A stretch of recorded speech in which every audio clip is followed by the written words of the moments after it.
दिल्ली विश्वविद्यालय में और देश भर में भी कई जगह ऐसे अलग अलग नामों से संगठन जनवादी के नाम पर, क्रांतिकारी के नाम पर बड़े अच्छे अच्छे नाम देते हैं, कहीं भगत सिंह के नाम पर, कहीं अंबेडकर के नाम पर अलग अलग ऑर्गेनाइजेशंस बनाते हैं, लेकिन उनका मेन मोटिव होता है सिर्फ और सिर्फ जो राष्ट्रवादी ताकतें हैं उनको वहां पर बदनाम करना।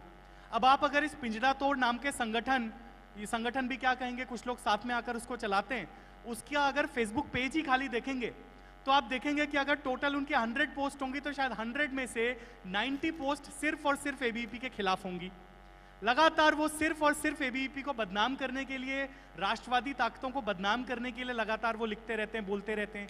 इसलिए जानबूझकर आकर एबीवीपी के लोगों को भड़काएंगे, उनके साथ वहाँ फिर आरोप लगाएंगे कि हमारे साथ हिंसा की गई, हमारे साथ ये हुआ। ये लाइमलाइट में आने के तरीके हैं। उसी प्रकार जिस प्रकार आज छोटी से छोटी पार्टी, जिस पार्टी को शायद फॉलो करने वाले 100 लोग भी ना हो, जो कोई पंचायत का चुनाव भी देश भर में ना जीतते हो, वो भी सीधे मोदी मोदी मोदी मोदी चिल्लाने लगते हैं। कहीं ना कहीं वो जानते हैं कि आसमान में ऊपर जो आदमी बैठा है उसके ऊपर आक्षेप करने से हमें पब्लिसिटी मिलेगी। तो यही एक मुझे लगता है। लेकिन जहां तक आपने बात की कि एबीवीपी कोई फेमिनिस्ट या एंटी फेमिनिस्ट, मैं कहूंगा फेमिनिस्ट और एंटी फेमिनिस्ट की आज जो डेफिनेशन बनाई गई है वो डेफिनेशन ही अपने आप में बहुत कंट्रोवर्शियल है। मैं तो ये कहूंगा हमारे भारतीय समाज को पश्चिम से फेमिनिज्म सीखने की आवश्यकता नहीं है। हमारे भारतीय समाज को अपने इतिहास में देखना पड़ेगा। हमारे यहाँ स्त्रियों के जिस प्रकार से सम्मान किया गया है, हमारे यहाँ स्त्रियों का जिस प्रकार से उनको एक दर्जा दिया गया है, हम अपने देश को भी भारत पिता अगर नहीं कहते, भारत माता कहते हैं, तो शायद ये एक नेचुरल फीलिंग है, क्योंकि हमारे मन में अपनी माता के लिए ज्यादा सम्मान होता है।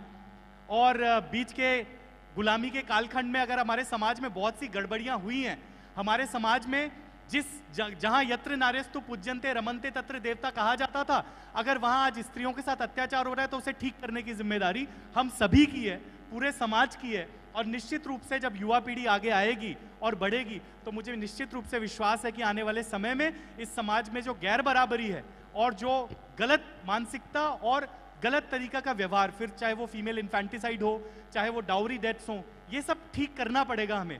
लेकिन ये ठीक हम एक पॉजिटिव मूवमेंट के साथ कर सकते हैं, समाज को बदलने की दिशा के साथ कर सकते हैं, समाज को तोड़ने की दिशा के साथ नहीं। मेल एंड फीमेल हमेशा एक दूसरे के बाइनरी या ऑपोजिट नहीं होते हैं, they are complementary to each other. और इसलिए मुझे लगता है समाज में मिलजुल कर रहना और एक दूसरे से बाइनरी के रूप में न डील करना ये बहुत आवश्यक है। इसीलिए ये जो आरोप लगातार हमारे ऊपर लगाए जाते हैं, कहीं ना कहीं हम लोग क्योंकि जोड़ने की बात करते हैं इसलिए हमारे ऊपर इस प्रकार से आरोप लगाए जा रहे हैं। साथ ही साथ हमारे पीछे क्योंकि बड़ी संख्या में विद्यार्थी समुदाय है, आज विद्यार्थी परिषद देश ही नहीं दुनिया का सबसे बड़ा छात्र संगठन है। दुनिया भर में हर साल हमारी मेंबरशिप होती है और अभी 31 लाख से ज्यादा हमारे सदस्य हैं। तो कहीं ना कहीं बहुत सारे लोग मौका देखते हैं हमको बदनाम करने का, लेकिन हमारी रियलिटी अगर आप जानना चाहते हैं, जिन जिन कैंपस में विद्यार्थी परिषद काम करती है वहां वहां देखिए किस प्रकार अच्छे से स्टूडेंट्स मूवमेंट चल रहा है और बहुत सारे चेंजेस हमने लाए हैं देश भर में। तो मैं औरों को भी चांस देते हुए आगे और चीजें इसमें जोड़ूंगा। जैसा आपने कहा भारत को माता का नाम देते हैं, तो जो लोग जैसे फेमिनिस्ट है, जैसे मैं एक फेमिनिस्ट हूँ, I am an unapologetic feminist, तो मैं सोचती हूँ कि एक फिनोमिनन है जिसको कहा जाता है डेफिकेशन। डेफिकेशन मीन्स उसको ऐसी देवी का मूर्ति बना दो कि फिर वो उसी एक पिंजरे में बंद हो जाए।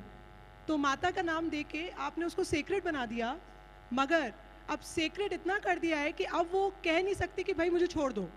तो एक defecation is a term which is used. तो क्या ये हो रहा है लड़कियों के साथ कि उनको या तो इतना पूजा जा रहा है कि वो उसमें बंध गई हैं, या फिर उनका शोषण हो रहा है। तो पिंजरा तोड़ एक कॉन्सेप्ट है कि भाई हमें पूजा भी नहीं चाहिए और हमें शोषण भी नहीं चाहिए, हमें बस चाहिए कि जैसे आप चल रहे हम भी चल सके और हमारे ऊपर रोक टोक ना हो और हमें ना बोला जाए क्या पहनना है क्या नहीं पहनना है। तो ये एक मूवमेंट है जिसका शायद किसी राजनीतिक पार्टी से कोई लेना देना नहीं है, वो सिर्फ एक लड़कियों की लड़ाई है, क्योंकि उनका 6 बजे वापस आने का टाइम होता है, लड़कों का 8 बजे का होता है, और कहीं पर लड़कों का टाइम सख्त नहीं होता बट वो चली जाती है। तो इसमें ऐसा क्यों हुआ कि उनके पोस्ट में, जैसा आपने कहा 99 पोस्ट में अखिल भारतीय विद्यार्थी परिषद का नाम आया। तो बस ये एक छोटा सा क्वेरी था और आपका डेफिकेशन पे मुझे व्यूज़ चाहिए कि हमें कुछ फेमिनिस्ट को नहीं चाहिए कि आप उनकी पूजा करिए, पूजा करके भी आप उन्हें बांध देते हैं। कि ये प्योर है, ये सेक्रेड है? Thank you. देखिए, आपने पिंजड़ा तोड़ के विषय बताए कि ये विषय वो लोग उठा रहे हैं। रियलिटी है कि अगर वो लोग ये विषय उठा रहे होते, अब आप बताइए, हॉस्टल की टाइमिंग एबीवीपी तो रेगुलेट करता नहीं है। हॉस्टल की टाइमिंग मेल हॉस्टल्स के, जो बॉयज हॉस्टल्स हैं वहां के लड़के तो रेगुलेट करते नहीं है। हॉस्टल की टाइमिंग्स तो हॉस्टल की अथॉरिटीज और यूनिवर्सिटी की अथॉरिटीज करती हैं। अगर उनका रियल पर्पस हॉस्टल की टाइमिंग्स के विषय में संघर्ष करना होता तो यूनिवर्सिटी एडमिनिस्ट्रेशन के खिलाफ प्रोटेस्ट करते, हॉस्टल एडमिनिस्ट्रेशन के खिलाफ प्रोटेस्ट करते। और हमारी भी बहुत सी ऐसी मांगे होती हैं। विद्यार्थी परिषद में रहते हुए विद्यार्थी परिषद ने छात्राओं के इतने बड़े बड़े सम्मेलन और बड़ी संख्या में बहुत सारी यूनिवर्सिटीज में जहां लड़कियों को लगा कि हमें आगे आकर इस चीज के लिए लड़ना है, वहां पर लड़कियां लड़ी हैं उसके लिए और उन्होंने पाया भी है। लेकिन यहां क्या हो रहा है, नाम तो दिया हॉस्टल की टाइमिंग से लड़ने का, लेकिन लड़ किससे रहे हैं? एबीवीपी से। क्योंकि आपकी इंटेंशन छात्र लड़कियों के लिए लड़ने की है ही नहीं। आपकी इंटेंशन है लड़कियों को भड़काकर और सिर्फ इन मुद्दों का नाम देकर वास्तव में सिर्फ एबीवीपी, आरएसएस, बीजेपी से लड़ना। और यही इंटेंशन पे लगातार ये लोग काम करते रहे। और अगर सच में इनकी इंटेंशन होती तो फिर उस रूप में वो लोग काम करते, यूनिवर्सिटी हॉस्टल में करते। आप बताइए कितने हॉस्टल्स का इन्होंने सर्वे किया कि इस हॉस्टल में इतनी टाइमिंग से। आज अगर आप उनसे डेटा मांग लीजिए कि दिल्ली विश्वविद्यालय में ही जितने छात्रावास है उनमें कितनी टाइमिंग है हॉस्टल की, वो हॉस्टल का डेटा उनके पास नहीं मिलेगा। देश भर में क्या स्थिति है वो जानते हैं कि श्रीनगर में अगर कोई हॉस्टल है तो उसकी क्या स्थिति है, और कन्याकुमारी में कोई हॉस्टल है तो उसमें क्या स्थिति है। देखिए, किसी मुद्दे को उठाना और उसके आधार पर वोट बैंक तैयार करना एक बात होती है, और किसी मुद्दे को उठाना, उसके ऊपर पूरा होमवर्क करना और उसको आगे ले जाना दूसरी बात होती है।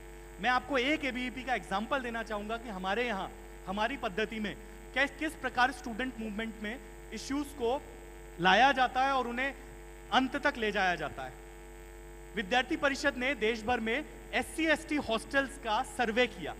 सन 2001 से ये शुरू हुआ और पूरे देश भर में SC/ST छात्रावास, जिनको कई जगह कल्याण छात्रावास कहा जाता है, खासकर उत्तर प्रदेश में, बिहार में, झारखंड में, मध्य प्रदेश में, कर्नाटक में, उन सभी छात्रावासों का सर्वे किया पूरे देश भर में। उसके ऊपर एक कॉम्प्रिहेंसिव रिपोर्ट तैयार की। वो रिपोर्ट के आधार पर सुप्रीम कोर्ट में एक PIL डाली और आप बैठे बैठे उसे गूगल भी कर सकते हैं। अभी 2 साल पहले जब सुप्रीम कोर्ट ने उसके ऊपर सुनवाई करते हुए जजमेंट दिया, तो ऑर्डर दिया, तो सुप्रीम कोर्ट ने उसमें कहा कि विद्यार्थी परिषद की तारीफ करते हुए कहा कि ये रियल डेटा इन्होंने प्रोवाइड किया है और उसके आधार पर उन्होंने सरकार को डांटा। सरकार, राज्य सरकार और केंद्र सरकार को ये कहा कि आप जो SC/ST छात्रावासों की स्थिति को ठीक करने के लिए, उनकी स्कॉलरशिप्स को ठीक करने के लिए जो प्रयास कर रहे हैं वो एडिक्वेट नहीं है, और इसलिए सुप्रीम कोर्ट ने ऑर्डर दिया सरकार को कि आप SC/ST स्टूडेंट्स के लिए जितने भी आपने काम किए हैं उसका पूरा ब्यौरा हमें उपलब्ध कराइए। अभी फिर उसकी होने वाली है सुनवाई कुछ दिनों बाद। तो किसी missing in the environment outside and it does not translate into anything bigger. It does not translate into anything bigger, and people feel, or I feel, people don't see real value in it. तो A, आपका ये जो leaning है, how do you explain it? B, the talk about education in the campus, and C, all that mudslinging which happened after 9th February, जो अनिर्बान उसके लिए jail गए, इनके ऊपर सेडिशन चार्जेस लगाए गए, फिर of course he is out now. So वो सब क्या narrative था? और साकेत की स्पीच में काफ़ी पॉइंट्स इमर्ज हुए, इनका टेक ऑन फेमिनिज्म, और how are you different and how do you defend your stance. आप ये ले लीजिए। Thanks Surabhi, that's a lot of questions. पहले मैं आप सब लोगों का शुक्रिया अदा करना चाहती हूँ, यहाँ पर इतनी भारी संख्या में ATM की लाइन छोड़कर यहाँ पर आप लोग बैठे हुए हैं, आप सब लोगों का शुक्रिया।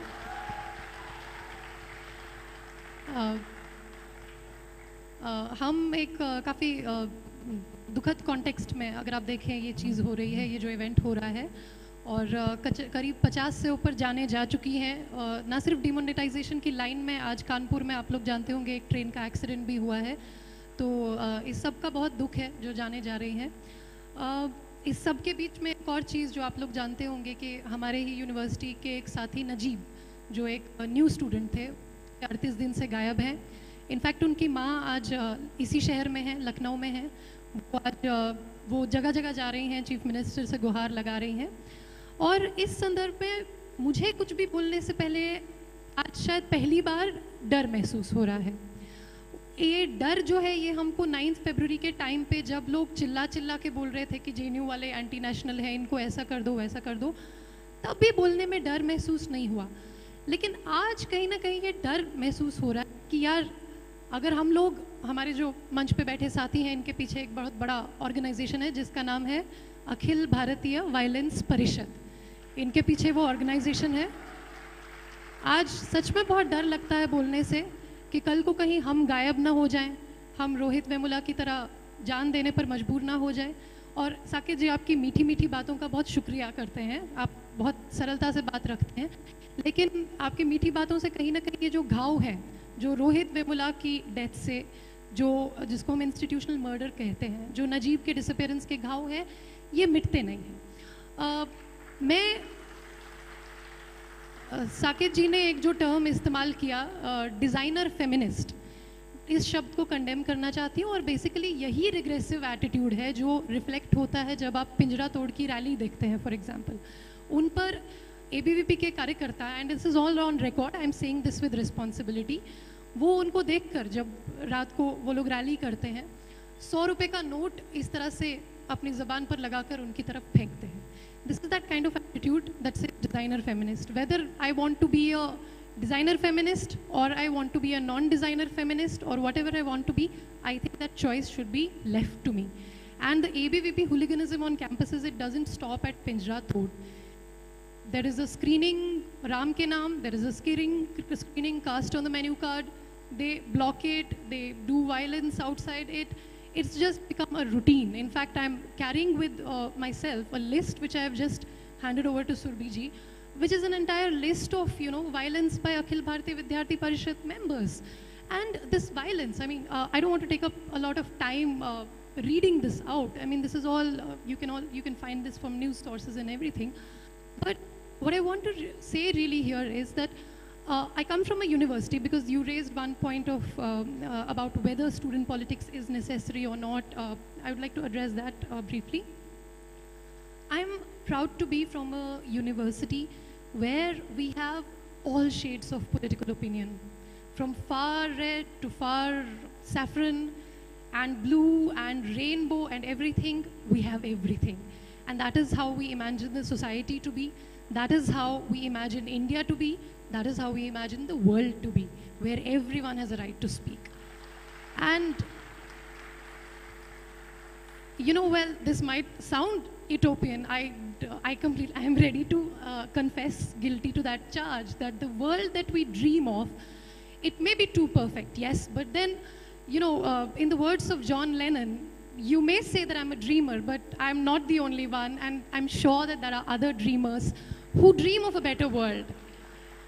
अगर हो सकता है हम लोग परफेक्ट समाज ना बना पाए, लेकिन फिर भी जो है उससे बेहतर सबके लिए हम लोग तरक्की चाहते हैं। किसी को भूखे पेट मरना ना पड़े, किसी के साथ में वायलेंस ना हो, किसी का रेप ना हो, ये सब चीज़ें हम लोग चाहते हैं। शुक्रिया। ये सब चीज़ें हम लोग चाहते हैं समाज में, और मुझे लगता है कि इसी का नाम कम्युनिज्म है। आपने एग्जाम्पल दिया कई सारे देशों का, जो कई सारे डिक्टेटर्स, साकेत जी ने भी मेंशन किया कि कई सारे डिक्टेटर्स जो हैं वो कम्युनिज्म की आइडियोलॉजी से जो है वो ताल्लुक़ रखते हैं। उनमें से हिटलर तो खैर पता नहीं कैसे उन लोगों ने कह दिया, बट ठीक है, एबीपी का काम है कुछ भी कहना, कोई दिक्कत नहीं। डिक्टेटर कोई कैसे बनता है? डिक्टेटर वो लेफ्ट से हो सकता है, राइट से, वो कहीं से हो सकता है। बात ये नहीं है। ऐसे तो मतलब कांग्रेस जो एकदम सेंट्रिस्ट पार्टी है उसमें भी डिक्टेटर हुए हैं, उसमें भी इंदिरा गांधी जी हुई हैं, तो वो तो कोई ना वो कम्युनिस्ट है, ना वो फार राइट है, ना वो फार लेफ्ट है, कुछ भी नहीं है। ये डिक्टेटरशिप पैदा कैसे होता है और इसको हम लोग रेजिस्ट कैसे करें? मुझे लगता है दोनों बातें मैं बहुत ब्रीफली कहना चाहती हूँ। डिक्टेटरशिप पैदा होता है जब हम लोग सवाल पूछना बंद कर देते हैं, और डिक्टेटरशिप खत्म होता है जब हम लोग साथ में मिलके लोगों के हित में सवाल पूछते हैं। वो अभी जब यहाँ पे ऑडियंस में जेएनयू के प्रेसिडेंट बैठे हैं मोहित, कल जब हम लोग जेएनयू वापस जाएंगे तो वहाँ पे एक यूजीबीएम होगा, यूनिवर्सिटी जनरल बॉडी मीटिंग होगा, जिसमें मोहित जी को खूब गाली पड़ेगी। पूरा कैंपस आकर, कैंपस के सभी स्टूडेंट्स, हर किसी को 3 मिनट मिलेगा और वो जम करके गाली दे सकते हैं यूनियन को। I think that is a democracy. वो आगे का पाथ भी बताएंगे कि नजीब के लड़ाई को हमको कैसे आगे ले जाना है, लेकिन जो भी क्रिटिसिज्म होगा इनके मुंह पे रखेंगे और कोई वायलेंस नहीं होगा। और मुझे लगता है कि ऐसे समाज की हम लोग कल्पना करते हैं। आखिरी पॉइंट स्टूडेंट पॉलिटिक्स के बारे में, इस पे मैं क्या कहूँ, मैं तो इस पे किताब लिख रही हूँ दरअसल इस पूरे विषय पर, स्टूडेंट पॉलिटिक्स इन इंडिया पर। लेकिन ब्रीफली मैं एक बात कहना चाहती हूँ। इंडिया के कॉन्स्टिट्यूशन में आर्टिकल 19 है, और आर्टिकल 19 सभी, it gives the right to every group of citizens to unionize and form associations and assemble without arms and have peaceful assemblies, etc., etc. If that right is taken away from any group of citizens, it's not right. Every group of citizens should be allowed to have their union. And you know, in our university right now, the security guards, for example, they are struggling even to get their bonus. मतलब दिवाली पे जो bonus मिलता है वो तक university उनसे चुरा लेती है। तो अब हम कैपिटलिज्म का विरोध कैसे ना करें? मतलब बात सिर्फ विरोध करने की नहीं है, बात है कैपिटलिज्म के उन पहलुओं का विरोध करने की जो गलत है, और वो चीज़ हम लोग करते हैं। इसके लिए स्टूडेंट यूनियन, मजदूर यूनियन, महिला यूनियन, जिसको भी अपना यूनियन बनाना है वो बना सकता है। ये मेरा ब्रीफ सबमिशन है।